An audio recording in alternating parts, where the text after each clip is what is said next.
السلام علیکم ورحمۃ اللہ وبرکاتہ. کیا حال ہے سب کا؟ سب کو کتاب مل گئی ہے؟ سب کے پاس ہونی چاہیے. دکھائیے. ماشاء اللہ. نحمده ونصلی علی رسولہ الکریم. اما بعد فاعوذ باللہ من الشیطان الرجیم. بسم اللہ الرحمن الرحیم. رب اشرح لی صدری ویسر لی امری واحلل عقدۃ من لسانی یفقہوا قولی. اللہ سبحانہ و تعالیٰ کا لاکھ لاکھ شکر ہے کہ اس نے ہمیں اسلام پر پیدا کیا، ہمیں بن مانگے اسلام کی نعمت اور دولت عطا کی، اور اس کے ذریعے ہمیں جینے اور مرنے کے ڈھنگ سکھائے، زندگی کیسے گزارنی ہے اس کا طریقہ بتایا، اور موت کیسے آئے گی، موت کے وقت کیا کرنا ہے، موت کے بعد کیا کرنا ہے، اور پھر اس کے بعد کے مراحل کیا ہیں، ان کے بارے میں ہمیں بہترین رہنمائی اور بہترین آگاہی دی، بہترین سلیقہ سکھایا. اب یہ ہمارا فرض بنتا ہے کہ ہم اس سے پوری طرح آگاہی حاصل کریں، ان طریقوں کو اختیار کریں جو ہمارے لیے فائدہ مند ہیں، اور ان طریقوں کو چھوڑ دیں جو ہمارے لیے نقصان دہ ہیں، خواہ وہ ہماری زندگی سے متعلق ہے یا ہماری موت سے متعلق. کیونکہ موت ایک اٹل حقیقت ہے، ایک ایسی حقیقت کہ جس کے بارے میں دنیا کے دو لوگوں کے درمیان بھی اختلاف نہیں. یہ وہ واحد ایسی چیز ہے جو ہر اختلاف سے بالا ہے. ہر شخص کو اس بات کا یقین ہے کہ اس نے مرنا ہے، بالکل ایسا ہی یقین جیسا اسے اپنی زندگی پر یقین ہے کہ اس وقت میں زندہ ہوں. ایسے ہی ایک دن ہم سب کی موت آئے گی. بعض اوقات بیماری کے بعد موت آتی اور بعض اوقات اچانک موت آ جاتی. کل نفس ذائقۃ الموت، ہر شخص کو موت کا مزہ چکھنا ہے. قل لن ينفعكم الفرار ان فررتم من الموت او القتل، کہہ دیجئے تمہیں بھاگنا ہرگز فائدہ نہ دے گا، موت سے فرار یا قتل سے فرار ہرگز فائدہ نہ دے گا اگر تم بھاگنا بھی چاہتے. اگر ہم سب مل کے ساری زندگی بھی یہ دعا کرتے رہے کہ یا اللہ ہمیں موت سے بچا لے، تم بچ نہیں سکتے. ہمیں لازماً یہ پیالہ پینا ہے، ہمیں اس راستے سے گزرنا ہے. عقل مند وہ ہے جو اس کی تیاری کر لے، نہ صرف یہ کہ اپنے لیے بلکہ اپنے پیاروں کے لیے بھی جو ہمارے ہاتھوں ہمارے سامنے ہماری زندگی میں دنیا سے جاتے ہیں. بہت دفعہ ایسا ہوتا ہے کہ اچانک گھر میں وفات ہو جاتی ہے. بہت لوگوں کے ساتھ ایسا معاملہ پیش آتا ہے اور اس وقت ان کو سمجھ نہیں آتی کہ انہیں کرنا کیا ہے. ایسی جگہوں پہ مجھے جانے کا اتفاق ہوا، ایسی چیزیں میرے مشاہدے میں آئیں، اور ان لوگوں کی گھبراہٹ اور پریشانی اور ان کے میسیجز کہ وفات کو اتنی دیر گزر چکی ہے، کچھ سمجھ نہیں آ رہی کہ کیا کریں، غسل کے لیے کس کو بلائیں، اب ہمیں کیا کرنا چاہیے کیا نہیں. پھر ہوتا یہ ہے کہ جو بھی کوئی شخص مل جاتا ہے، وہ جو بھی مشورہ دیتا ہے، جو بھی رائے دیتا ہے، اس کو اختیار کر لیا جاتا ہے. اس وقت یہ نہیں دیکھا جاتا کہ ہمارا رب ہم سے کیا چاہتا ہے، ہمارا دین ہم سے کیا چاہتا ہے، اور ہمیں کیا کرنا چاہیے. اس وقت صرف سنی سنائی باتوں پر اور مختلف رسموں پر عمل کر لیا جاتا ہے. تو اس سے بچنے کے لیے ہم نے یہ ایک کتابچہ تیار کیا ہے جس میں وہ ضروری چیزیں بتا دی گئی ہیں کہ جو موت کے وقت پیش آتی ہیں، اس وقت کو کیسے ڈیل کرنا ہے، اس وقت کیا کرنا ہے کیا نہیں کرنا، کون سی دعائیں مانگنی ہے، اگر غسل دینا ہے میت کو تو کس طرح دینا ہے، اور اگر کفن پہنانا ہے تو کیسے پہنانا ہے، اور جب فوتگی ہو جائے تو اس کے بعد جنازہ کیسے ہوگا. اگرچہ ہم خواتین پر جنازہ فرض نہیں ہے، لازم نہیں ہے، لیکن آپ کے بیٹوں، آپ کے بھائیوں، آپ کے گھر کے مردوں کو بھی بہرحال اس سارے طریقے کا معلوم ہونا چاہیے، ان کی رہنمائی بھی کی جا سکتی ہے. اسی طرح مرنے کے بعد کیا چیز مرنے والے کو فائدہ دیتی ہے، یعنی ایصال ثواب کیسے کیا جائے، اور کیا چیزیں ہمیں فائدہ دیتی ہیں. ان پر مختصر سا یہ کتابچہ ہے جو آج ہم سب مل کر پڑھیں گے. زبانی لیکچر یہ صرف زبانی ٹریننگ ورکشاپ وغیرہ اس لیے نہیں رکھی گئی کہ اس کے بعد جب ہم گھر جاتے ہیں تو ہمارے ہاتھ میں کچھ نہیں ہوتا، اور اگر عملی طور پر کوئی چیز پیش آئے تو اس وقت انسان غم میں، دکھ میں، تکلیف میں، پریشانی میں اپنے ہوش و حواس کھو بیٹھتا ہے. جو چیزیں اس کو ازبر بھی یاد ہوں وہ اس اچانک حادثے کے موقع پر، تکلیف کے موقع پر اس کو بھولی ہوئی ہوتی، اس کو یاد نہیں ہوتا کہ اب مجھے کیا کرنا چاہیے. تو اس وقت اپنے آپ کو سنبھالنا اور صحیح سنت کے مطابق عمل کرنا تاکہ اختتام اچھا ہو. جس کا اختتام اچھا ہوگا، جس کا اختتام سنت کے مطابق ہوگا، جس کا آخری سفر اچھا ہوگا، انشاءاللہ اس کی آئندہ زندگی بھی اچھی ہوگی. کیونکہ انما الاعمال بخواتیمہا، اعمال کا دار و مدار ان کے خاتمے پر ہے. تو آئیے ہم دیکھتے ہیں اس کتاب کو اور اس جگہ اپنے آپ کو رکھ لیتے ہیں. اگرچہ اس میں حاضرین کی ذمہ داریاں پہلے باب میں بتائی گئی ہیں، لیکن آپ دیکھیے کہ اگر ہماری موت کا وقت ہو تو ہم اپنے لیے کیا چاہیں گے کہ ہمارے بعد والے ہمارے لیے کیا کریں. اس لیے بہت ضروری ہے کہ یہ کتابچہ آپ خود پڑھنے کے بعد اور لوگوں کو بھی پڑھنے کے لیے دیں اور اپنے گھر کے بچوں کے ساتھ بھی اس کو پڑھیں، تاکہ اگر ان کے سامنے ہماری موت آئے تو وہ ہمارے بعد ہمارے لیے کیا کریں، صحیح طریقے اختیار کریں. کیونکہ بعض اوقات ہم یہ تو کہہ دیتے ہیں میرے مرنے کے بعد کوئی رسم نہیں کرنی، لیکن پتہ ہی نہیں کہ رسم کیا ہے اور سنت کیا ہے. بعض اوقات ہم یہ کہہ دیتے ہیں کہ کوئی خلاف شریعت کام نہیں کرنا، لیکن یہ پتہ ہی نہیں کہ شریعت کیا ہے، تو خلاف شریعت کہاں سے پتہ چلے گا. تو اس لیے بہتر یہ ہے کہ کرنے کے کام ہمیں خود بھی پتہ ہو تاکہ کسی کی مدد کر سکے، اور ہمارے آس پاس والوں کو بھی پتہ ہو تاکہ ہمارے مرنے پر وہ ہمارے لیے وہ کریں جو صحیح ہے. وفات کے فوراً بعد حاضرین کی ذمہ داریاں، صفحہ نمبر 3 سے نکال لیجیے. موت کی اطلاع ملنے پر انا للہ و انا الیہ راجعون کریں. پہلا کلمہ جو منہ پر آنا چاہیے وہ یہی ہے. آزمائش تو آتی ہے، لیکن اس آزمائش کے موقع پر اگر کوئی اللہ کو یاد کرتا ہے تو اس کا اجر اور ثواب کیا ہے؟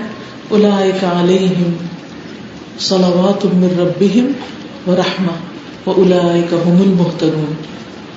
ایسے لوگوں پر اپنے رب کی طرف سے نوازشیں ہوتی ہیں، رحمتوں کی بارش ہوتی، رحمت ہوتی، اور یہی لوگ ہدایت یافتہ ہیں. یعنی یہ ہدایت کی علامت ہے، جس کو دکھ تکلیف کے موقع پر، موت کے موقع پر یہ بات یاد رہ گئی، گویا وہ ہدایت پر ہے. جو ہو چکا اس کی تحقیق اور کھوج میں فی الحال وقت ضائع کرنے کی بجائے مندرجہ ذیل امور کی طرف توجہ دیں. یعنی یہ کیوں ہو گیا، کیسے ہوا، اور ادھر ادھر توجہ کرنے کی بجائے یہ کام کریں.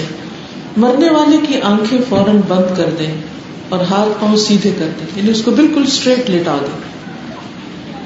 ایک چوڑی سی پٹی میت کی ٹھوڑی کے نیچے سے، یعنی یہاں سے لے کر نیچے سے، ٹھوڑی کے نیچے سے لے کر گزارتے ہوئے سر پر اس کو باندھ دیں تاکہ منہ کھلا نہ رہے.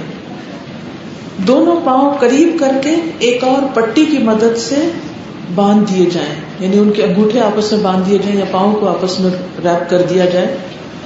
بعد میں غسل کے وقت یہ پٹیاں کھول دی جائیں. ان کی حکمت کیا ہے؟ کیونکہ مرنے کے بعد جسم اکڑنے لگتا ہے، تو ایسا نہ ہو کہ ٹانگیں کھلی ہوں اور اسی طرح وہ اکڑی رہیں اور پھر بعد میں ان کو جوڑنا مشکل ہو. کیونکہ خاص طور پر ایسے لوگ جن کے سامنے پہلی دفعہ وفات ہوتی ہے، بعض اوقات انہوں نے کبھی دیکھا ہی نہیں ہوتا کہ کیا کرنا چاہیے، تو ان کے لیے خصوصی طور پر یہ رہنمائی بہت فائدہ مند ہے.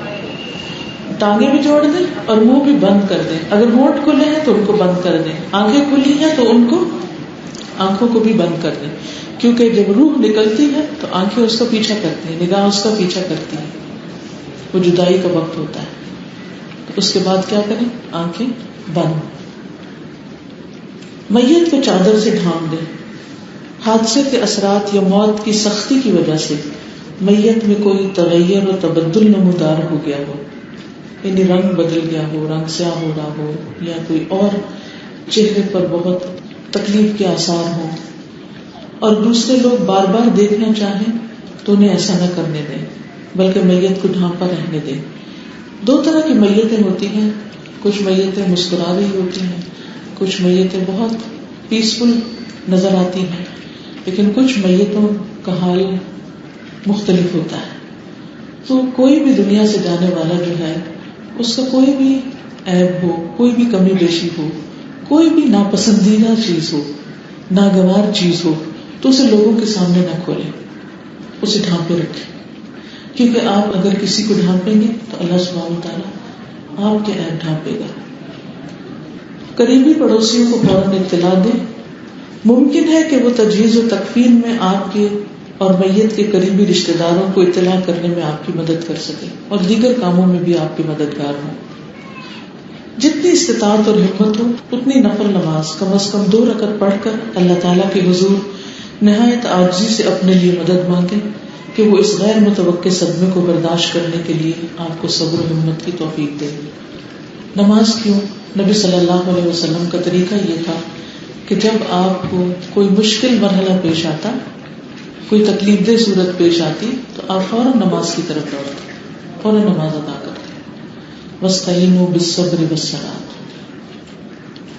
اور الحمدللہ کئی ایسے لوگ ہیں کہ جو وفات کے بعد پہلا کام یہ کرتے ہیں کہ پہلے نفل پڑھتے ہیں، اللہ سے مدد مانگتے ہیں، اللہ کی طرف رجوع کرتے ہیں، اللہ کے فیصلے پر راضی ہوتے ہیں، اس کے بعد باقی کام کرتے ہیں.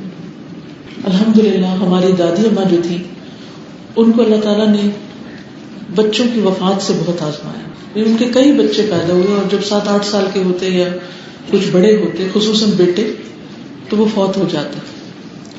اور ایک کے بعد ایک بیٹے کی وفات پر ان کا طریقہ یہ رہا کہ بچے کو ڈھانپ دیا اور ساتھ ہی مصلی ڈال کے کھڑی ہوگی نماز پڑھنے. تو بعض اوقات لوگ باتیں بھی بناتے تھے کہ ان کو اپنے بچے کے جانے کا غم نہیں، ان کو نمازوں کا بڑا شوق ہے. اکثر لوگ یعنی ہمیں مصیبت پڑی اور تمہیں نماز کی پڑی، ایسی باتیں بھی سننے کو ملے گی. لیکن کرنا وہی چاہیے جو ہمارے رب کو راضی کرے. لوگ جو مرضی باتیں بناتے ہیں وہ باتیں بنا کر خاموش ہو جائیں گے، لیکن آپ کا عمل آپ کے نامہ اعمال میں لکھا جائے گا. تو اس لیے وَاسْتَعِینُوا بِالصَّبْرِ وَالصَّلَاةِ، صبر اور نماز کے ساتھ مدد لیجیے. اس موقع پر ام سلیم رضی اللہ تعالی عنہا کا عمل بھی یاد کریں کہ کس طرح ان کے بیٹے کی وفات ہوئی اور وہ اس کو ڈھانپ کر اپنے شوہر کا استقبال کرتی ہیں، ان کو کھانا کھلاتی ہیں، ان کو خوش کرتی ہیں، اور اس کے بعد بہت ہی حکمت کے ساتھ اپنے شوہر کو بہت خوبصورت انداز میں بچے کی وفات کی خبر دیتی ہیں. اس سے بہترین اسوہ حسنہ بھی کہیں ہو سکتا ہے. یعنی ایک ماں کا ایسا کردار، کیونکہ بچے سے محبت ایک ماں کو سب سے زیادہ ہوتی ہے، لیکن اس موقع پر اپنے ہوش و حواس کو قائم رکھ کر یہ سارا عمل کرنا بہت بڑے دل گردے کی بات ہوتی ہے. تو اس کے لیے ایسے ہی کردار کو اختیار کرنے کی ضرورت ہے، کیونکہ باویلا کرنے سے، چیخنے چلانے سے، بہت زیادہ شور مچانے سے، اللہ سبحانہ وتعالیٰ سے شکوے شکایت کرنے سے بچہ واپس نہیں آ سکتا. لیکن آپ کا یہ طرز عمل ایک ایک لمحہ اس کا ریکارڈ کیا جا رہا ہے اللہ کے حضور، اور جتنا بہترین طرز عمل ہوگا اتنا ہی بہترین ریوارڈ ہوگا، اور وہ ہمیشہ کے لیے ہوگا. خصوصاً جب کسی بچے کی وفات ہوتی ہے اور فرشتے جان لے کر جاتے ہیں تو اللہ سبحانہ وتعالیٰ پوچھتے ہیں کہ میرے بندے نے اس موقع پر کیا کہا. تو کہتے ہیں کہ اس نے الحمدللہ کہا. تو اللہ تعالیٰ فرماتے ہیں میرے اس بندے کے لیے جنت میں ایک گھر بنا دو جس کا نام بیت الحمد رکھو. یعنی خاص طور پر جنت میں گھر کی بشارت اس کو دی جاتی ہے جو اس موقع پر صبر سے کام لے. آپ سب ماشاءاللہ دین کے طالب علم ہیں، قرآن پڑھنے والے ہیں، سنت کا مطالعہ کرنے والے ہیں، تو یہ سب علم صرف کتابوں کی حد تک نہیں ہونا چاہیے، اس علم کو ہمارے عمل میں بھی ڈھلنا چاہیے. اور عمل میں آنے کی بہترین صورت کیا ہے کہ زندگی میں یہ موت کے واقعات اور یہ سب تکلیف دہ چیزیں تو پیش آتی ہیں، ان موقعوں پر بہترین صبر و تحمل سے کام لیا جائے اور صحابیات کے طریقے کو اختیار کیا جائے.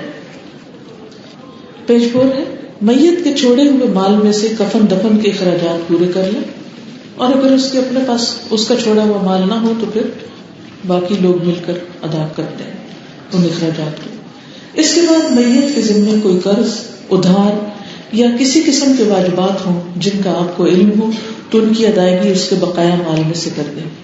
بالفرض میت نے اتنا مال نہیں چھوڑا کہ یہ تمام اخراجات پورے ہو سکے تو رشتہ دار اور دوسرے مسلمان اس کی طرف سے یہ ادائیگی کرتے ہیں. یعنی دوسروں کا فرض بنتا ہے کہ وہ پھر مل جل کر اس کا قرضہ وغیرہ اتارتے ہیں، اس کی ضرورت پوری کریں. میت نے اگر وصیت لکھ رکھی تھی تو جلد از جلد پڑھ لی جائے. ہو سکتا ہے کوئی بروقت کرنے والا کام ایسا ہو جو اس کی خواہش کے مطابق ہو جائے. مثلا اسے بچوں میں سے کسی خاص بچے سے غسل کرانے کی تمنا ہو یا نماز جنازہ کی امامت کے لیے اس نے دیندار بھائی یا دوست سے درخواست کی ہو، یا اس نے خاندان والوں کو اس موقع پر غیر شرعی رسموں سے منع کیا ہو، تو کچھ بھی شروع کرنے سے پہلے وصیت نامہ پڑھ لیا جائے کہ میت کی خواہشات کیا تھیں.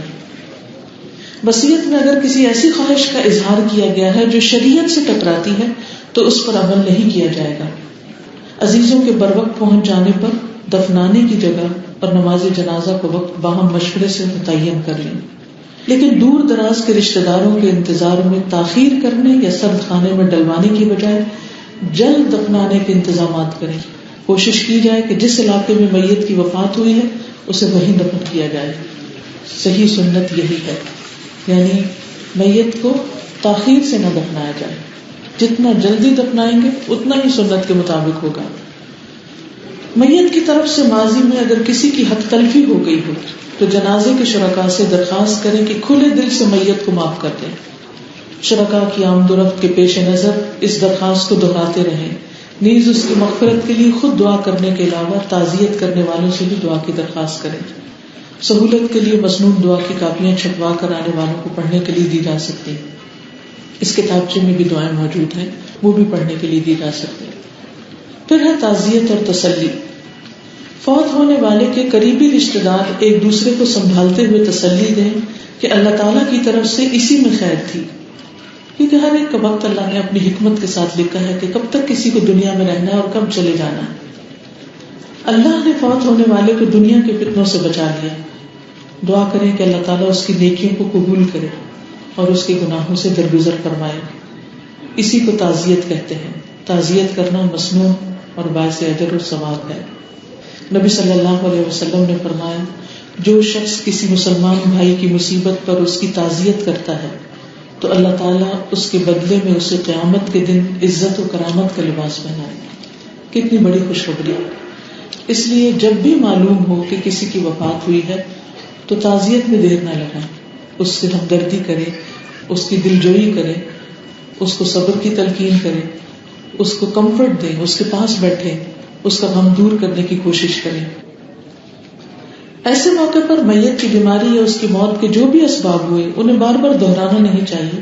اس سے افسردگی میں مزید اضافہ ہوتا ہے جو تعزیت کے مقصد کے برخلاف ہے. تعزیت کے لیے آنے والوں کا ہاتھ اٹھا کر میت کے لیے فاتحہ پڑھنے کا طریقہ، جس میں سورت فاتحہ، سورت اخلاص اور درود شریف پڑھ کر میت کو اس کا ثواب پہنچایا جاتا ہے، قرآن و سنت سے ثابت نہیں. کیونکہ سورت فاتحہ میں کیا ہے، کیا دعا کی جاتی ہے؟ اہدنا الصراط المستقیم، ہمیں سیدھا راستہ دکھا. تو میت کو اس سے کیا فائدہ ہوگا؟ مرنے والے کو اس دعا سے کیا فائدہ کہ یا اللہ تو ہمیں سیدھا راستہ دکھا. اب میت تو جس راستے پر تھی گزر گئی، اب تو اس کو ہدایت کی ضرورت نہیں. اب کس چیز کی ضرورت ہے؟ کامن سینس کیا کہتی ہے؟ کس چیز کی ضرورت ہے میت؟ بخشش کی. اب اس کے لیے بخشش کی دعا کرنی چاہیے. اسی طرح سورت الاخلاص میں کیا ہے؟ قل هو اللہ احد اللہ الصمد لم یلد ولم یولد ولم یکن لہ کفوا احد. کیا اس میں کوئی دعا ہے؟ کوئی دعا ہے اس میں؟ کوئی دعا نہیں. پھر قل اعوذ برب الفلق، کہہ دیجئے میں پناہ چاہتا ہوں صبح کے رب کی. اب وہ تو آپ اپنے لیے پناہ مانگ رہے ہیں، میت کو کیا فائدہ ہوگا اس سے؟ قل اعوذ برب الناس میں بھی یہی چیز ہے. تو جو کچھ آپ پڑھ رہے ہیں ان الفاظ کا تو میت سے کوئی تعلق بھی نہیں. یہ کوئی دعا نہیں ہے میت کے لیے. اسی طرح سورۃ فاتح اور یہ تمام چیزیں یہ آپ کو فائدہ دے گی، میت کے لیے پڑھنے کے لیے نہیں ہے. اس موقع پر مسنون دعائیں آپ پڑھ سکتے ہیں.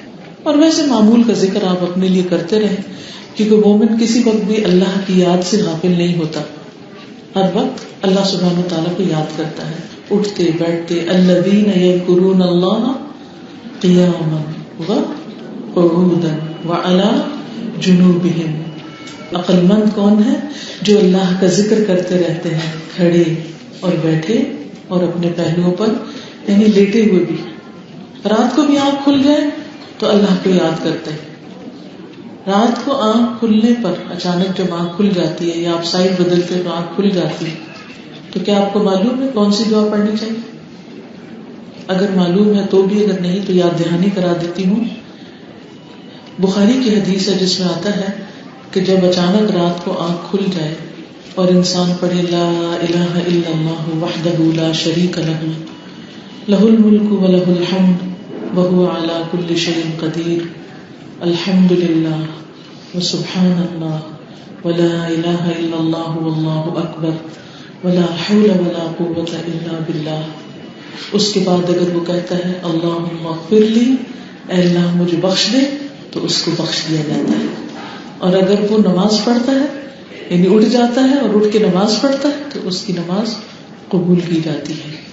تو آپ اپنی بخشش کے علاوہ کوئی بھی آپ کی زندگی میں مسئلہ ہو، کوئی پریشانی ہو، کوئی دکھ ہو، کیونکہ بعض اوقات ایسا بھی ہوتا ہے کہ اچانک آنکھ کھل جاتی ہے پھر نیند بھی نہیں آتی. سب کے ساتھ یہ ایکسپیرینس ہوا ہوگا کہ کبھی کبھار ایسے بھی ہو جاتا ہے. اور خاص طور پر اگر رات کے تیسرے حصے میں ہو، رات کے آخری تیسرے پہر میں، تو اس وقت اللہ سبحانہ وتعالیٰ پکار رہتا ہے کوئی جو مجھ سے مانگے تو میں اسے دوں، ہے کوئی جو مجھ سے بخشش مانگے تو میں اس کی بخشش کر دوں. تو اس وقت اس بات کو اپنی خوش قسمتی سمجھے کہ اللہ نے آپ کو ایسے وقت میں جگا دیا ہے کہ آپ اس سے دعائیں کر سکتے ہیں، راز کی باتیں کر سکتے ہیں.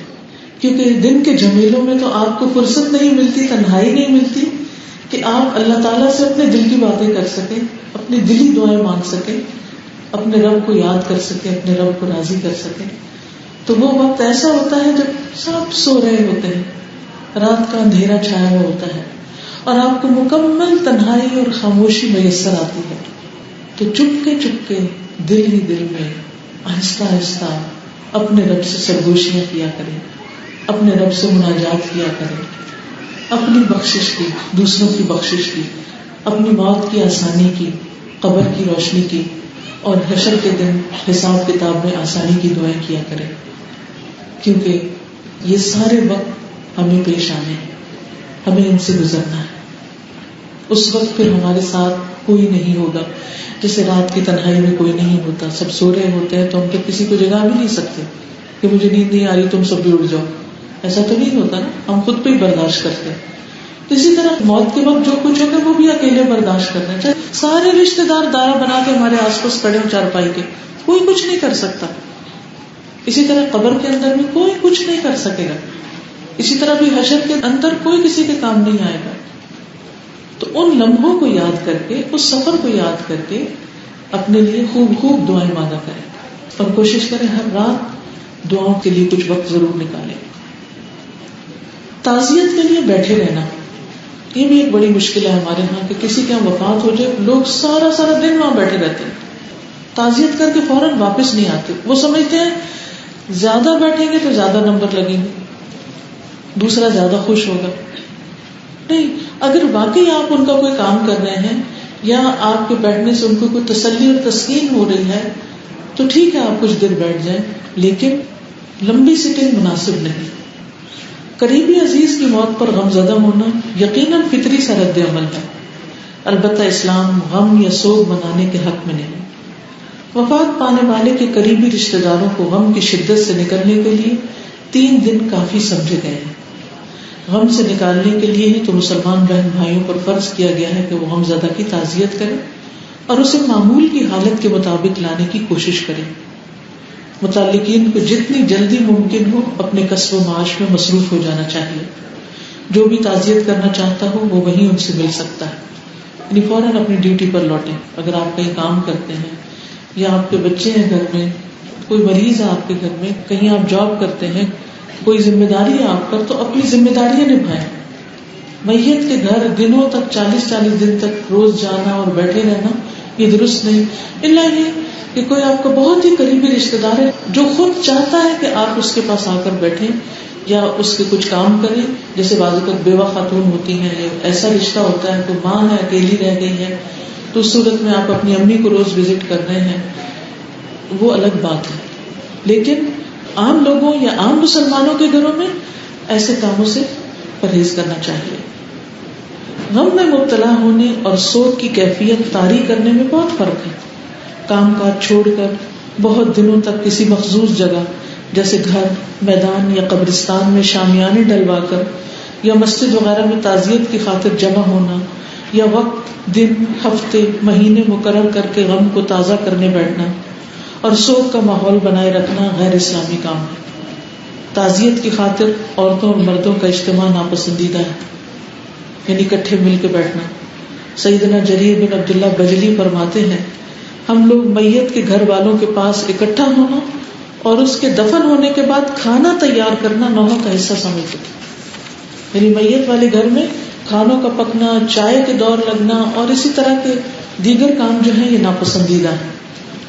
بلکہ کیا کرنا چاہیے؟ قریبی رشتہ داروں کو کھانا بھیج دینا چاہیے، جیسے نبی صلی اللہ علیہ وسلم نے حضرت جعفر کی شہادت کے موقع پر کہا تھا کہ آج ان کو غم نے آ گھیرا ہے تو ان کے لیے کھانا بھجوایا جائے. خوبیوں کا تذکرہ کرنا یہ بڑی اہم بات ہے. ہر انسان میں کوئی نہ کوئی خیر بلائی ضرور ہوتی ہے. مرنے والے کے عزیز و اقارب اور پڑوسیوں کو اس کی خوبیوں اور نیکیوں کا تذکرہ کرنا چاہیے. میت کی برائیوں کو یاد کرنا یا عیب چینی کرنا منع ہے. بہتر ہے کہ اسے معاف کر دیں کیونکہ اس کا معاملہ اب آگے پہنچ چکا ہے. اچھی بات کرنا میت کے بارے میں یہ اس کے حق میں لکھی جاتی ہے، اس کی بخشش کا ذریعہ بنتی، اس کی نجات کا ذریعہ بنتی. تو اگر میت نے آپ کے ساتھ کوئی احسان کیا ہو، کوئی اس کی اچھی عادت ہو، کوئی چیز اس سے آپ نے سیکھی ہو دین دنیا کی، کسی بھی طرح آپ سمجھتے ہیں کہ اس سے آپ کو کوئی فیض اور خیر بھلائی پہنچی ہے تو اس کا ذکر دوسروں کے سامنے ضرور کریں. اس کا ایک فائدہ تو میت کو ہوتا ہی ہے، لیکن ایک اور فائدہ بھی ہوتا ہے، اور وہ کیا کہ جو دوسرے حاضرین مجلس ہوتے ہیں وہ بھی دوسرے کے اچھے طرز عمل سے سیکھتے ہیں. مثلا اگر کوئی شخص صدقہ خیرات کرتا ہے اور فوت ہو جاتا ہے، یعنی صدقہ خیرات کرنے میں بہت اچھا تھا، فوت ہو گیا، خفیہ صدقہ کرتا تھا، کسی کو بھی نہیں پتا تھا. بعض لوگوں کے بارے میں بعد میں سننے میں آتا کہ وہ بیواؤں کا انہوں نے وظیفہ مقرر کر رکھا تھا، یتیم بچوں کو پڑھاتے تھے، کسی یتیم گھر کا خرچہ اٹھا رکھا تھا، کہیں اور بیواؤں بے کسوں کی مدد کرتے تھے. گھر والوں کو بھی بعض اوقات نہیں پتا ہوتا، تو وہ لوگ آ کے جب بتاتے ہیں کہ ہمارے ساتھ اس نے یہ اور یہ بھلائی کی، تو اس سے جو دوسرے سننے والے ہوتے ہیں جو ایسے خیر کے کام نہیں کر رہے ہوتے ان کو بھی شوق آتا ہے کہ ہم بھی خیر کے کام کریں تاکہ ہمارے مرنے کے بعد ہمارے حق میں بھی نیک گوائیاں ہوں اور ہم بھی اپنے لیے پیچھے کچھ صدقہ جاریہ چھوڑ جائیں. تو اس لیے جو بات نکالیں اچھی نکالیں. اسی طرح انسان کے اندر کمزوریاں بھی ہوتی ہیں. اگر آپ کی کوئی ناراضگی ہے یا کوئی تکلیف پہنچی ہے کسی سے تو وہ معاف کر دیں، دل بڑا کریں. کیوں؟ اس لیے الا تحبون ان یغفر اللہ لکم، کیا تم نہیں پسند کرتے کہ اللہ تعالیٰ تمہیں معاف کر دے؟ ہم سب اپنے لیے یہی چاہتے ہیں، اس لیے ہمیں دوسروں کو معاف کرتے رہنا چاہیے، اور خصوصاً جب کوئی فوت ہو جائے تو پھر تو دل سے نکال دینا چاہیے. اب غسل میت کا طریقہ. ہو سکتا ہے زندگی میں آپ کو کبھی غسل دینے کا موقع نہ آئے، لیکن آپ سے سیکھ کر دوسروں کو فائدہ ہو جائے. یا پھر یہ کہ آپ کے گھر میں کسی عزیز قریبی رشتے دار کی وفات ہوئی ہے تو اس موقع پر آپ کو خود بیچ میں شریک ہونا چاہیے. کیونکہ بعض اوقات ہم صرف چند پروفیشنلز کو یا اجرت پر بلائے ہوئے کچھ لوگوں کو ہم چھوڑ دیتے ہیں کہ وہ میت کو غسل دیتے ہیں. وہ بعض اوقات سنت کے مطابق دیتے ہیں، بعض اوقات نہیں دیتے. بعض اوقات وہ سخت ہاتھ لگا کے میت کو الٹ پلٹ کر کے تو فارغ ہو جاتے ہیں. تو ایسی صورت میں میت کا ہم پر، اور خصوصاً قریبی رشتے دار، مثلا والدہ ہے، بہن ہے، بچہ ہے، کوئی ایسا فوت ہو گیا ہے، تو آپ خود شریک ہوں. خواہ پانی ڈالیں، خواہ جسم کو ملیں، خواہ مین رول آپ کا ہو یا سپورٹیو رول ہو، یا چیزیں اکٹھی کریں، چیزیں تیار کریں، کسی نہ کسی طرح حصہ ڈالیں. یہ بہت ہی ثواب اور اجر حاصل کرنے کا وقت ہوتا ہے. لیکن یہ یاد رکھیں کہ مرد مرد کو اور عورت عورت کو غسل دے گی، بیوی خامند کو اور خامند بیوی کو غسل دے سکتا ہے. قریبی رشتے دار غسل دینے کے زیادہ مستحق ہیں جو دین کا علم رکھنے والے ہوں اور آداب غسل سے واقف بھی ہوں. غسل میں مدد کرانے والوں کے سوا کسی دوسرے کی موجودگی ناپسندیدہ ہے. بعض اوقات یہ ہوتا ہے کہ غسل دیا جا رہا ہے تو کچھ لوگ تماشا دیکھ رہے ہوتے ہیں. اگر آپ نے کچھ کرنا نہیں تو وہاں پر کھڑے نہ ہو. کیا آپ اپنے لیے چاہیں گے کہ جب آپ کو غسل دیا جائے تو لوگ آپ کو یوں دیکھ رہے ہیں؟ کبھی زندگی میں ہم یہ چاہتے ہیں کہ جب ہم نہا دھو رہے ہیں تو کوئی ہمیں دیکھے یا جھانکے؟ کتنی شرم آتی. تو موت کے وقت جب انسان کی بالکل بے بسی ہوتی ہے تو اس وقت انسان کو دوسرے کا بھی ویسا ہی لحاظ رکھنا چاہیے, ویسا ہی خیال کرنا چاہیے جیسے انسان اپنے لیے چاہتا ہے کہ اس کا خیال رکھا جائے. غسل کرانے والا دیندار اور قریبی عزیزوں میں سے ہونا چاہیے جو دوران غسل میت میں کوئی عیب یا تغیر دیکھے تو پردہ پوشی کرے, عیب چھپائے. نبی اکرم صلی اللہ علیہ وسلم نے فرمایا, جس نے کسی میت کو غسل دیا اور اس کی پردہ پوشی کی, اللہ تعالیٰ اس کے گناہوں کی پردہ پوشی فرمائے گا, اللہ اس کے عیب ڈھانک دے گا. غسل کے پانی میں بیری کے پتے ڈالنا مسنون ہے. بیری کے پتوں کو کوٹ لیا جائے اور اسے غسل کے پانی کی تمام بالٹیوں ملا دیا جائے.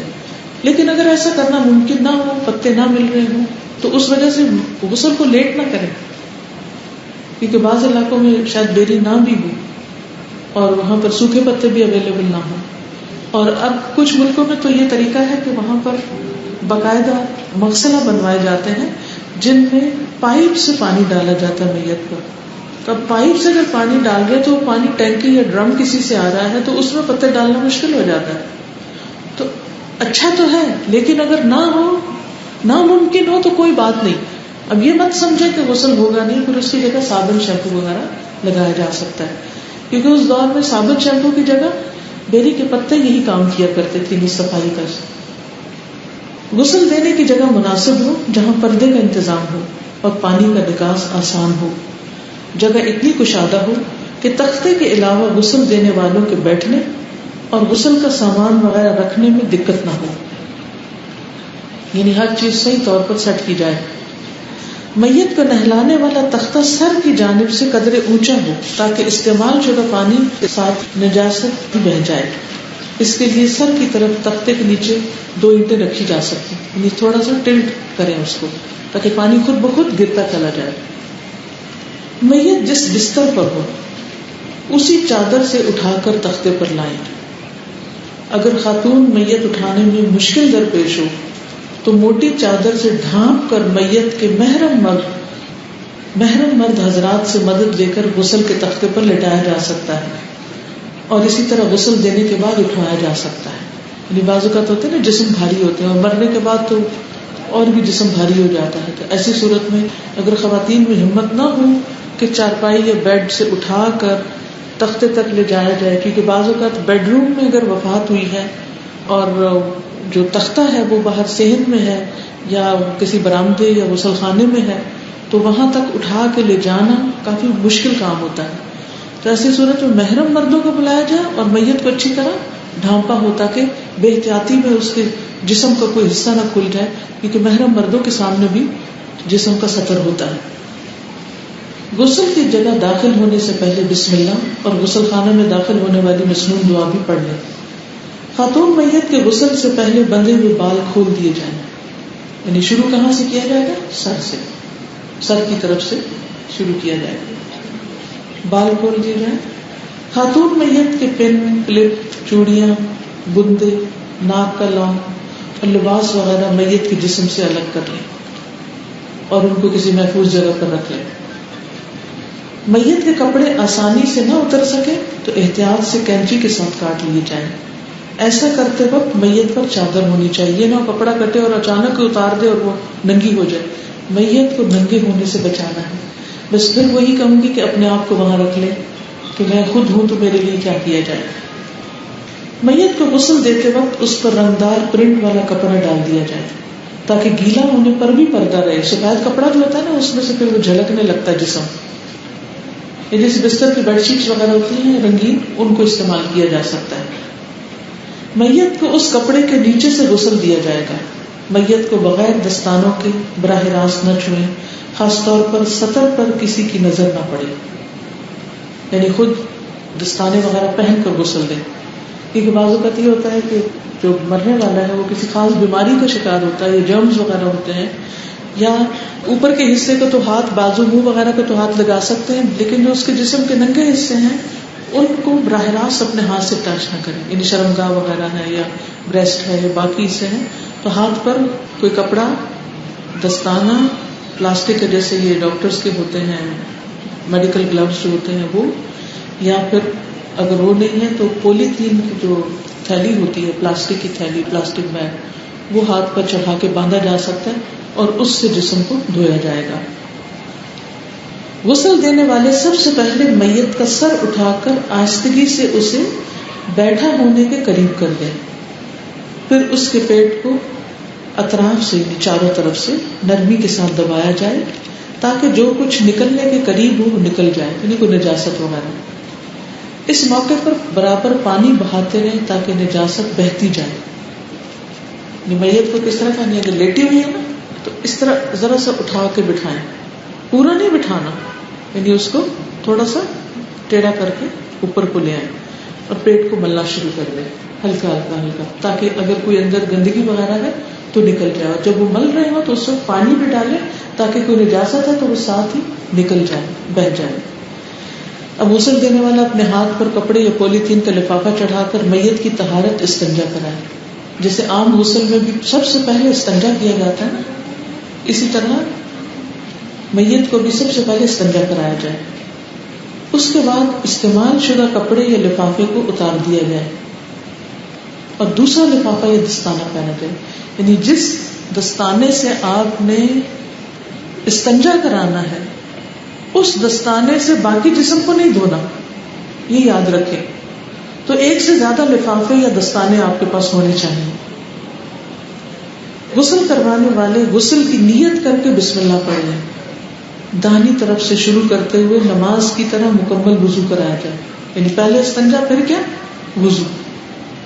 دوران وضو ناک اور منہ میں پانی نہ ڈالا جائے بلکہ روئی یا کپڑا تر کر کے اس سے دانتوں اور نتنوں کو صاف کر دینا کافی، یعنی روئی کی یا کپڑے کی وہ چھوٹی سی وہ بنا کے بتی سی، تو اس کو ناک کے اندر پھیر دیا جائے اور اسی طرح منہ کھول کے دانت وغیرہ بھی صاف کر دیے جائے، پہلے منہ اور پھر ناک۔ صاف روئی ناک اور کانوں میں لگا دیں تاکہ دوران غسل پانی اندر داخل نہ ہو، جو غسل کے بعد پھر نکال دی جائے، یعنی روئی کی چھوٹی چھوٹی گولیاں بنا کے کانوں کے پار بھی ناک کے پار، تاکہ پانی نہ جائے۔ بیری کے پتوں والے پانی کو استعمال کرتے ہوئے صابن کی جھاگ یا شیمپو سے سر کے بال اور داڑھی کو آہستہ سے انگلیاں پھیر کر دھویا جائے، جیسے اپنا سر شیمپو کرتے ہیں اسی طرح میت کا بھی سر شیمپو کیا جائے۔ پہلے میت کے سامنے کے دائیں حصے کو دھویا جائے، یعنی فرنٹ ایریا میں رائٹ سائڈ، پہلے ہر چیز دائیں طرف سے شروع کرنی ہے، یہ یاد رکھنا ہے۔ پھر بائیں پہلو کے بل ہلکی سی کروٹ دے کر دائیں طرف کا پچھلا تمام حصہ دھو لیا جائے، یہی عمل بائیں طرف دہرایا جائے، یعنی جیسے یہ میت لیٹی ہوئی ہے تو پہلے کیا؟ دائیں طرف اوپر سے، پھر ذرا سا یوں موڑ کے نیچے سے، پھر بائیں طرف پہلے اوپر سے، پھر ذرا سا موڑ کے نیچے سے، اوپر سے لے کے نیچے سے ٹانگوں پاؤں تک سب دھلوا دیا جائے۔ جب اس طرح دھو لیا جائے تو ضرورت کے مطابق طاق عدد 3، 5، 7 مرتبہ میں غسل کا پانی میت پر بہائیں، کوئی لوٹے کے ساتھ بہا سکتے ہیں یا مگ کے ساتھ یا پائپ کے ساتھ، جو بھی سہولت ہو۔ آخری بار پانی میں کافور ڈالنا مسنون ہے، کافور نہ ملے تو کوئی بھی خوشبو پانی میں ملا لی جائے۔ ہمارا دین کتنا خوبصورت ہے، زندہ انسان کے لیے بھی اہتمام ہوتا ہے لیکن میت کے لیے بھی اہتمام کرنے کی ضرورت ہے۔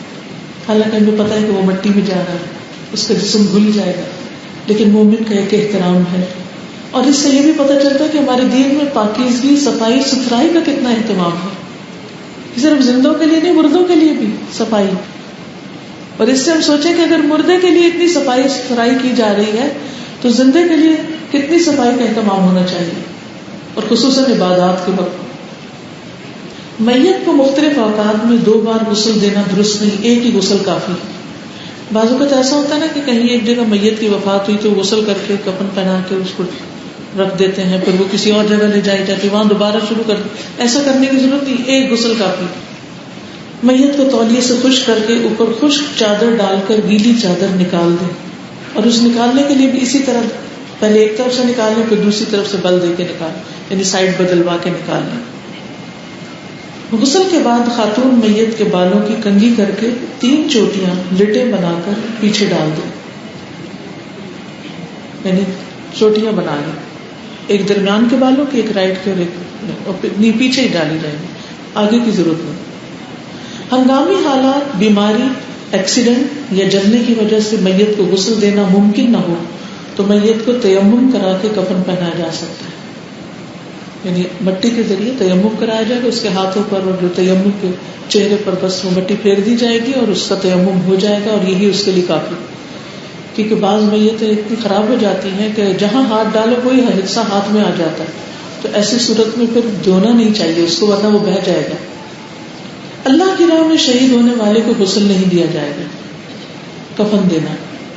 نبی صلی اللہ علیہ وسلم نے فرمایا جس کسی نے کسی مسلمان کو کفن دیا اللہ تعالیٰ اسے سندس کا لباس پہنائے گا. تو ایسے موقع پر آگے بڑھ کر دوسرے کے لیے کفن کا انتظام کریں. بلکہ آپ کفن ڈونیٹ بھی کر سکتے ہیں مختلف جگہوں پر کہ آپ کی طرف سے کسی غریب انسان کو پہنایا جائے. دیکھیے جو لوگ زندگی میں پہننے کے لیے کپڑے خرید نہیں سکتے وہ موت کے وقت کفن کہاں سے خریدیں ان کے وارث. یہ بعض لوگ اتنی غربت میں فوت ہوتے ہیں کہ مرنے کے بعد وہ کچھ بھی نہیں چھوڑتے، پیچھے ہوتا ہی نہیں جو چھوڑے. ایسے لوگوں کے کفن کا خاص طور پر اہتمام کریں، اور زندگی میں کم از کم ایک کفن تو اگر اللہ نے آپ کو وسعت دی ہے تو کسی نہ کسی کو ضرور پہنائے، کیونکہ کل آپ کو اس کے بدلے بہترین ریشم کا جوڑا پہنایا جائے. کفن کے لیے صاف ستھرا اور سفید کپڑا استعمال کرنا افضل ہے. نیا اور سفید کپڑا میسر نہ ہو تو پرانا دھلا ہوا اور رنگ دار یا دھاری دار کفن بھی استعمال کیا جا سکتا ہے. یعنی سفید اچھا ہے، اگر نہ ہو تو کوئی بھی کپڑا پھر کفن بنایا جا سکتا ہے. نامکمل اور ناکافی کفن علاوہ مجبوری کے ناپسندیدہ ہے. آپ کو یاد ہوگی نا وہ صحابی مصعب بن عمیر جن کو کفن جب دیا گیا تو جب سر کی طرف سے ڈھانکا جاتا تھا تو پاؤں کھل جاتے تھے، جب پاؤں کی طرف کھینچا جاتا تو سر کھل جاتا تھا. پھر کیا کیا گیا؟ سر ڈھانک دیا گیا اور پاؤں کی طرف ازخر کے گھاس ڈال دی گئی.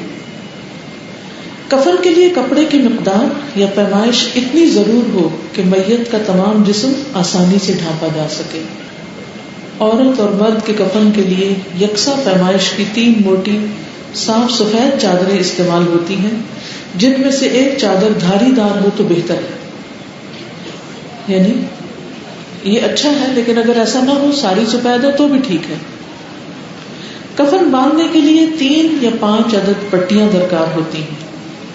سید عائشہ فرماتی ہیں کہ ہم نے رسول اللہ صلی اللہ علیہ وسلم کو یمن کی 3 نئی سفید سہولی چادروں میں کفن دیا تھا، جس میں نہ قمیص تھی اور نہ ہی عمامہ، بس انہی چادروں میں انہیں لپیٹ دیا گیا تھا. کفن کے لیے 3 چادریں میسر نہ ہو تو ایک چادر میں بھی کفنایا جا سکتا ہے. شہید کو کفن کی ضرورت نہیں، اس کو انہی کپڑوں سمیت ایک چادر میں لپیٹ کر دفنا دیا جائے گا. محرم ہوتا ہے دوران حج یا عمرہ پہ وفات پانے والا. اس کو غسل کرانے کے بعد کفن کی بجائے احرام ہی میں بغیر خوشبو لگائے بغیر سر ڈھانپے دفن کیا جائے گا، کیونکہ وہ جب اٹھے گا قیامت کے دن تو تلبیہ پکارتے ہوئے اٹھے گا، لبیک اللہم لبیک کہتا ہوا. کسی بھی ہنگامی حالت یا سفر کے دوران میتیں زیادہ اور کفن کم ہو تو ایک ہی کپڑے میں ایک سے زیادہ میتوں کو کفن دیا جا سکتا ہے. یہ بعض اوقات ہوتا ہے نا اچانک کوئی زلزلہ آ جاتا ہے، کوئی یعنی بڑے پیمانے پر میتیں ہو جاتی ہیں اور اتنا کپڑا میسر نہیں ہوتا، بلکہ زندوں کے لیے بھی نہیں میسر ہوتا تو مردہ کے لیے کہاں سے ہو. تو ایسی صورت میں ایک کپڑے میں 2 لوگ بھی ڈالے جا سکتے. کفن لپیٹنے کا طریقہ کار: چارپائی کے درمیان ایک بڑی پٹی اور سر اور پاؤں کی طرف چھوٹی پٹیاں بچھا دیں. مضبوطی سے باندھنے کے لیے 5 پٹیاں بھی باندھی جا سکتی ہیں. اب چارپائی پر پٹیوں کے اوپر 3 چادریں بچھا دیں. چادر کی لمبائی میت کے قد کی لمبائی سے کم از کم 1 فٹ بڑی ہو تاکہ سر اور پاؤں کی جانب سے باندھی جا سکے. تختہ غسل سے میت کو اٹھانے کے لیے 2 افراد نیچے والی چادر کو سر اور پاؤں کی طرف سے پکڑیں. مزید 2 افراد چادر کے نیچے سے کمر کی جگہ تولیہ یا مضبوط کپڑا ڈال کر میت کو اٹھا کر اسی چارپائی پر رکھ دیں جس پر کفن پہلے سے بچھا ہوا. پہلے اوپر والی چادر کے اوپر والے حصے سے خاتون میت کے سر اور بالوں کو سکارف کی طرح لپیٹ دیں. پھر بقیہ چادر سے اچھی طرح جسم لپیٹیں. دوسری چادر کو سر سے پاؤں تک لپیٹ دیں. آخری چادر لپیٹنے کے بعد سر، پاؤں اور کمر کی پٹیوں کو باندھ کر اس طرح گرہ لگائیں کہ قبر میں لٹانے کے بعد یہ گرہیں آسانی سے کھولی جا سکے. یعنی اتنی سخت گرہیں نہ لگائے کہ وہاں پر کھلے نہ، کیونکہ جب میت کو قبر میں لٹا دیا جاتا ہے تو پٹیاں کھول دی جاتی ہیں. میت کو کفن میں لپیٹنے کے بعد 3 بار خوشبو کی دھونی دیں. یہ ممکن نہ ہو تو عطر وغیرہ لگایا جا سکتا ہے. میت کو غسل اور کفن دینے والے کے لیے بعد میں خود غسل کرنا اور میت کو اٹھا کر کھاٹ پر ڈالنے میں مدد کروانے والے کے لیے وضو کر لینا مستحب ہے. یعنی غسل کی ضرورت نہیں، وضو بھی کافی ہے. غسل اور کفن کے مراحل میں غیر مسنون افعال، غسل دینے کی جگہ پر پاکیزہ کلام تحریری شکل میں لے کے جانا یا زبانی پڑھنا، یعنی کوئی قرآن پاک لے جانا یا پھر کوئی کتاب یا کوئی اور چیز لکھی ہوئی وہاں پر جس میں آیات وغیرہ ہو، وہ نہیں ہونی چاہیے. میت کو 2 بار غسل دینا، بالوں کی 2 چوٹیاں بنا کے سینے پہ ڈالنا، یہ نہیں ہونا چاہیے. غسل مکمل ہونے پر قریبی رشتہ داروں کو باری باری آ کر میت میں پانی بہانا، یہ رسم کے طور پر اس کو نہ لیا جائے. کفن سے پہلے صاف لباس پہنانا. بعض علاقوں میں یہ رواج ہے کہ نوجوان لڑکی فوت ہو جائے تو اس کو باقاعدہ دلہنوں والا لباس بنا کر اس کا میک اپ وغیرہ کیا جاتا ہے. یہ سراسر شریعت کے منافی ہے، ایسا کرنے سے پرہیز کرنا چاہیے. میت کی آنکھوں میں سرما لگانا، یہ بھی نہیں ہونا چاہیے. کفن پر عرق گلاب ڈالنا یا آب زمزم میں بھگونا. شادی کے لباس میں دفنانا. کفن پر قرآنی آیات یا دیگر دعائیں لکھنا. میت کی سراہنے قرآن مجید یا عہد نامہ رکھنا. اب یہ اگلے صفحے پر آپ دیکھ رہے ہیں کہ یہ ڈیمو بنا ہوا ہے، اس کو بھی ابھی دیکھ لیتے ہیں. پہلے آپ یہ سامنے اسکرین پہ دیکھ لیں، امید ہے کچھ سمجھ آ جائے گی انشاءاللہ. محترمہ نے ابھی بتایا کہ مسنون کفن کے لیے 3 بڑی چادریں اور ان کا سائز اتنا بڑا ہو کہ جس میں جو میت ہے وہ اچھی طرح سے کور کی جا سکے، اور یہ ڈپینڈ کرے گا ہائٹ کے مطابق میت کی کتنی ہوگی. اور میت کو بعد میں ریپ کرنے کے بعد باندھنے کے لیے 3 یا 4 یا 5 پٹیاں، 5 اگر ہو تو زیادہ بہتر ہے کہ اچھی طرح سے سیکیور کیا جا سکتا ہے. جیسے کہ آپ یہاں پر دیکھ رہے ہیں 3 چادریں آپ کو ایک ہی لینتھ کی چوڑائی میں اور ایک جیسی ہیں اور 5 پٹیاں دکھائی جا رہی ہیں. مسنون کفن کا طریقہ آپ دیکھ لیتے ہیں. سب سے پہلے نیچے پٹیاں بچھائیے. وہ سرفیس یا وہ جگہ مقام جہاں پر آپ نے میت کو کفن دینا ہے، کوئی چارپائی ہو سکتی ہے یا زمین کے اوپر یا کوئی تختہ، کچھ بھی ہے، وہاں پر آپ 5 پٹیاں اس انداز سے رکھیے گا کہ ایک سر کی جانب اور ایک پیر کی جانب باندھنے کے لیے، ایک کمر کے حصے کو بندھے گی، ایک گھٹنوں کے پورشن ہوگا وہاں پر، اور ایک سینے کے مقام. اس کے اوپر تینوں چادریں آپ نے کھول کر بالکل برابر انداز میں ڈال دینی ہیں. میں جیسے بتایا کہ میت کو لے کر آنا ہے اور آپ نے وہاں پر رکھنا ہے. یہ 3 چادریں آپ کو دکھائی جا رہی ہیں کیونکہ سفید ہیں، واضح نہیں دکھ رہا ہوگا. ایروز شاید دکھائی دے رہے ہیں. ہر ایرو اور اس کے ساتھ نمبر لگا ہے جس سے یہ واضح کیا جا رہا ہے کہ 3 چادریں ہیں جو کہ یکے بعد دیگرے اوپر تلے بچھائی گئی ہیں. میت کو جب آپ نے چادروں پر لا کر ڈال دیا تو وہ اسی چادر میں ابھی اس کو لپیٹا گیا ہوگا جس کے غسل دینے کے بعد آپ نے اس کو ریپ کیا. اسی چادر کے ساتھ سطر ظاہر نہ ہو اور آپ اس مقام پر لے آئیے. خود نہ اٹھا سکیں تو محرم مرد حضرات سے کہیے وہ لے آئے یا 2-3 خواتین مل کر لے آئیے. میت کو لٹا دیں. ابھی پہلے والی چادر آپ نے نہیں اتارنی. اس کے بعد سب سے پہلی چادر، یہ ایرو بتا رہا ہے کہ پہلی چادر کا ایک حصہ اٹھائیے. اس مقام پر ایک بات آپ کو بتا دوں کہ دائیں طرف یا بائیں طرف والا کوئی معاملہ سنت سے ثابت نہیں ہے کہ پہلے دائیں حصہ آئے گا یا بائیں حصہ آئے گا. تو پہلی چادر کا حصہ یہ ایرو کے مطابق اوپر آ رہا ہے. آپ دیکھیے ایک جانب سے ہم اٹھائیں گے اور میت کے اوپر سے لاتے ہوئے آپ نے اس کو میت کی کمر کے نیچے کی طرف دبا دینا ہے، بالکل اس طرح جس طرح کے رول کیا جاتا ہے یا کافی کو ریپ کر دیا جاتا ہے. یہ دیکھ لیجیے اوپر کی جانب بھی آپ کو دکھ رہا ہوگا کہ میت کے چہرے کے پاس بالکل جمع نہیں کر دیا گیا کپڑے کو، بلکہ بڑا نیٹلی انداز میں رکھا گیا ہے تاکہ بعد میں جب اس کا چہرہ ہمیں کور کرنا پڑے تو اس میں بھی سہولت ہو جائے. اب دوسری چادر دوسری جانب سے پہلی ہی چادر کا دوسرا حصہ دوسری جانب سے اٹھایا گیا اور بالکل اسی طرح میت کی کمر کے گرد لپیٹتے ہوئے اس کو بالکل ریپ کر دینا ہے، لپیٹ دینا ہے. اب پاؤں کی جانب آئیے. پہلی چادر پاؤں کی جانب سے بھی مکمل اور اچھی طرح سے لپیٹ دی جائے اور یہ اب فائنل آپ کو ایک صورت میں دکھائی دے رہی ہوگی کہ میت پوری طرح سے پہلی چادر میں لپٹی ہوئی ہے. اب اس کے بعد دوسری چادر، اور دوسری چادر سے پہلے جو ایک کام ہمیں کرنا ضروری ہوتا ہے وہ یہ ہے کہ عورت اگر میت ہے تو اس کا سر ڈھکنا ضروری ہے. اس کے لیے پہلی چادر کا وہ کنارہ جو اس کے سر کی جانب ہوگا اس کو اٹھائیے اور میت کے سر کے اوپر بالکل صاف کی طرح لا کر آپ نے اس کو لپیٹنا ہے. آپ اگلے پورشن میں دیکھیے کہ میت کا سر آپ کو دکھائی دے رہا ہے اور میت کا کندھا.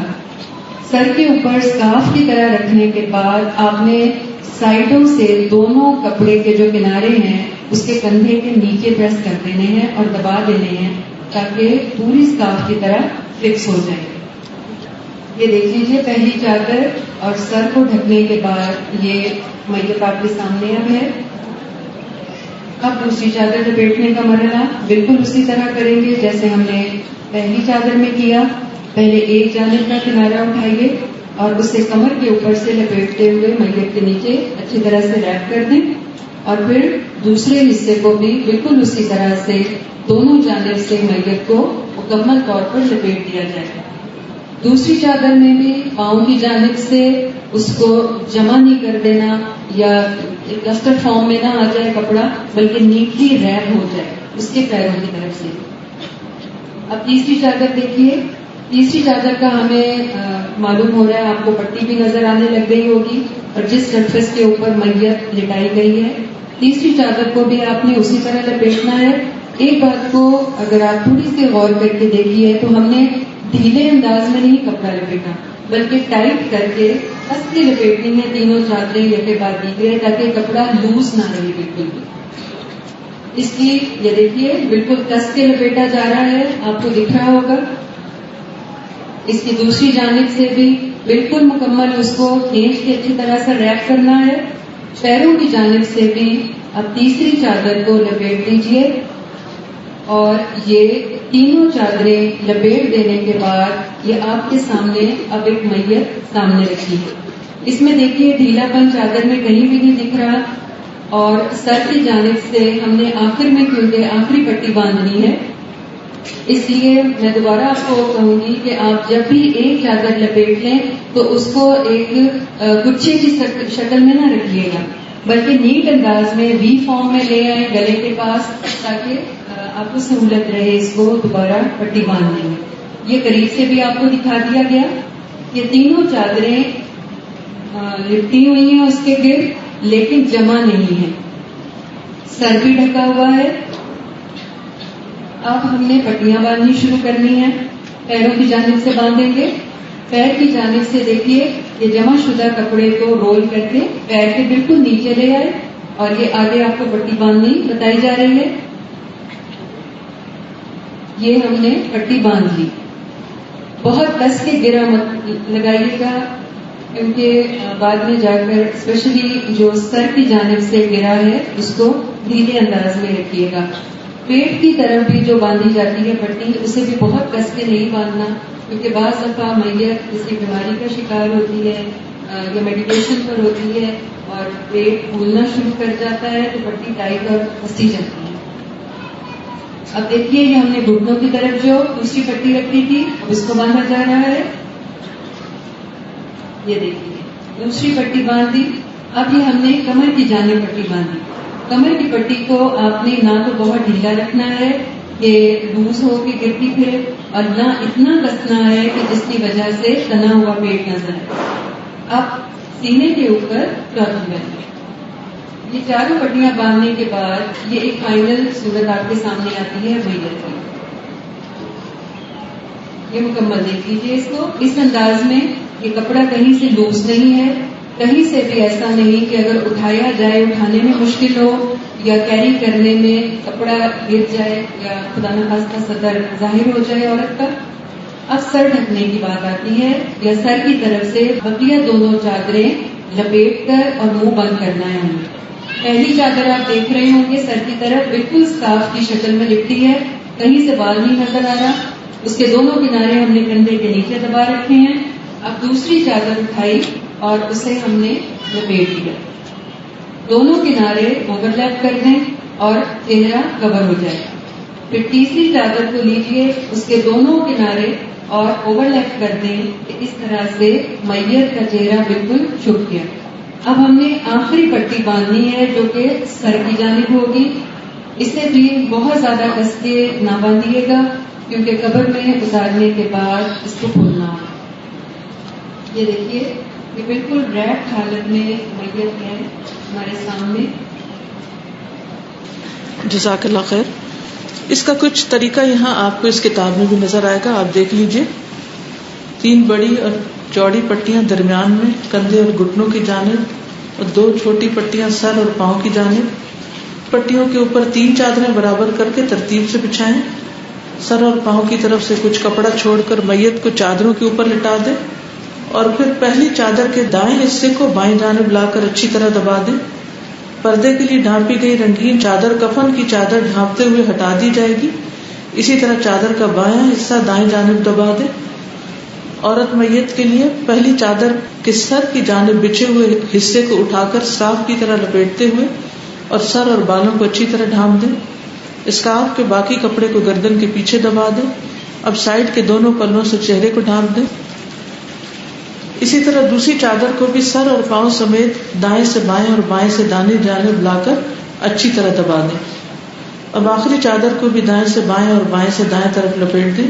اب کفن کو تصویر کے مطابق پٹیوں سے باندھ دیں, جس میں 3 بڑی مین پٹیاں ہوں گی اور 2 چھوٹی سر اور پاؤں کی طرف. چلیے